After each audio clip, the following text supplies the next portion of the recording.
My dear brothers and sisters in Jesus Christ, welcome to the 23rd Ordinary Sunday of the year.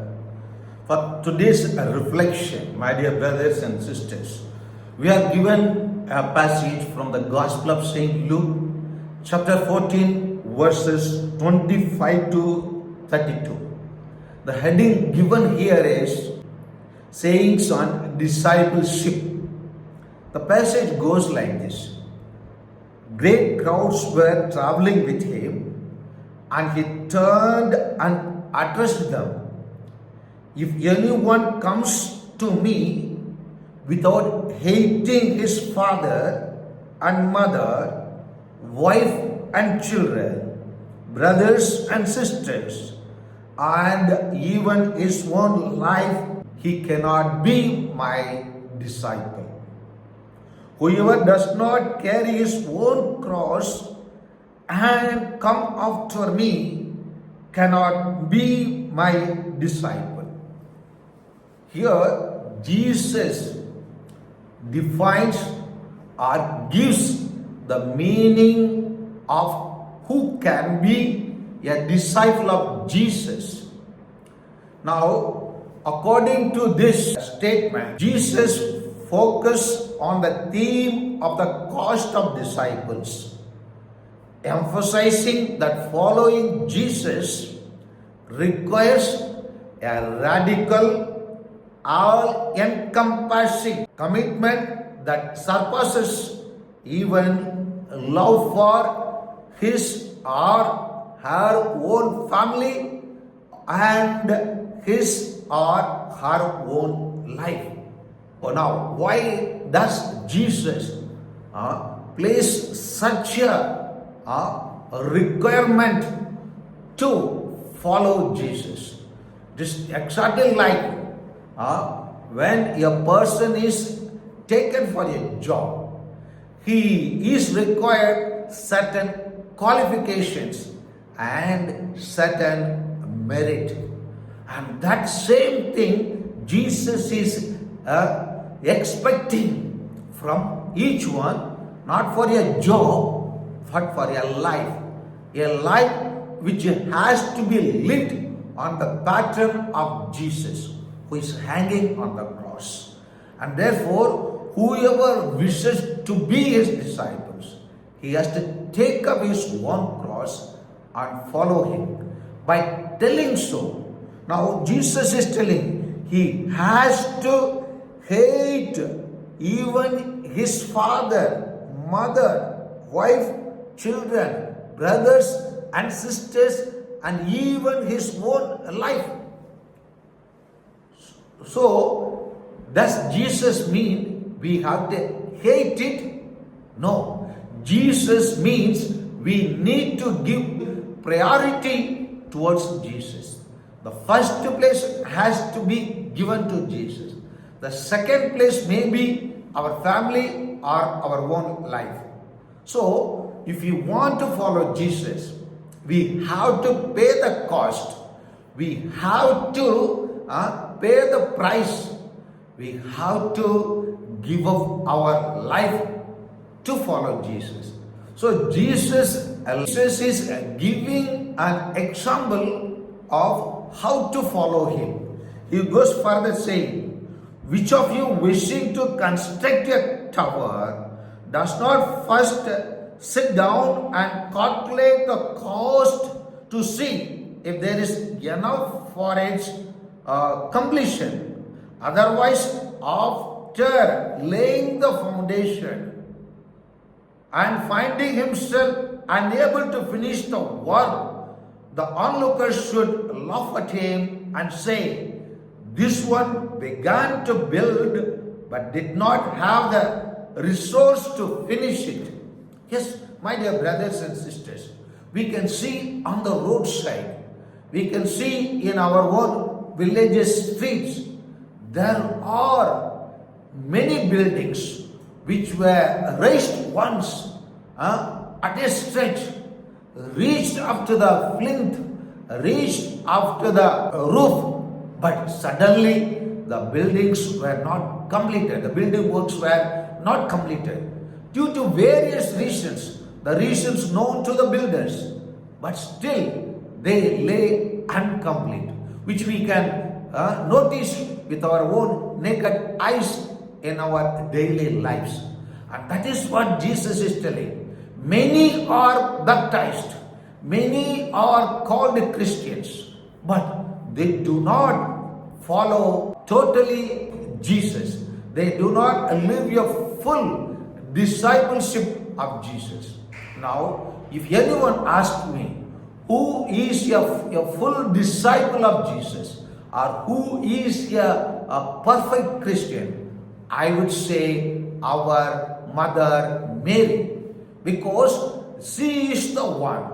As soon as the word of God was addressed to her, she gave that confidential and concrete statement, I am the handmaid of the Lord.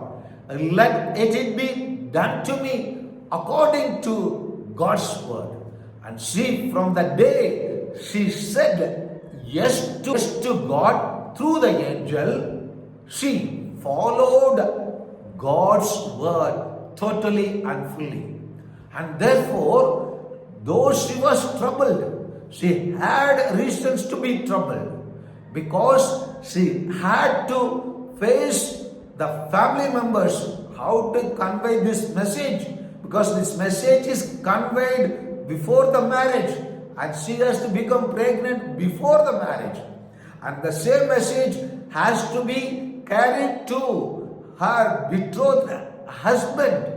Now, how it has to be conveyed, whether by herself or through some her friends, she has a problem, and she has to carry the child in her womb in the society, which cannot be hidden, which will be seen by the relatives and friends, and how she will face the society.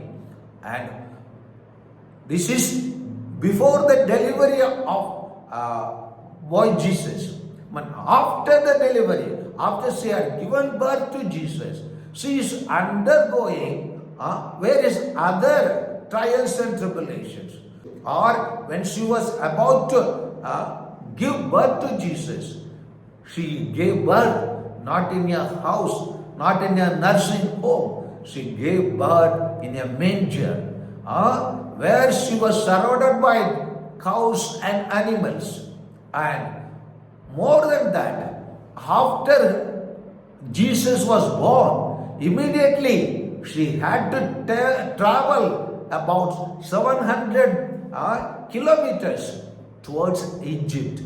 And not by today's Bolero, not by today's Mahindra, not by today's Cello, but by walking or on a mule, they have to travel. And she accepted it. And more than that, she had to live in a foreign country for few years. And when they came back, they could not sit down in their own native place. They had to settle in Nazareth. And like this, she had to face various trials and tribulations, but never grumbled, never trembled, but walked with faith, walked in humility, walked in obedience, walked as a true Christian, and walked as a true disciple of Jesus.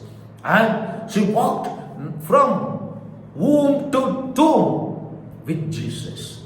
Yes, and therefore Mother Mary can be rightly called a true Christian, or the first Christian, and a true disciple, and a full disciple of Jesus. Because she, as for the teaching of Jesus, before Jesus could teach and tell to the whole world, take up your cross and follow me, she prioritized her life for Jesus.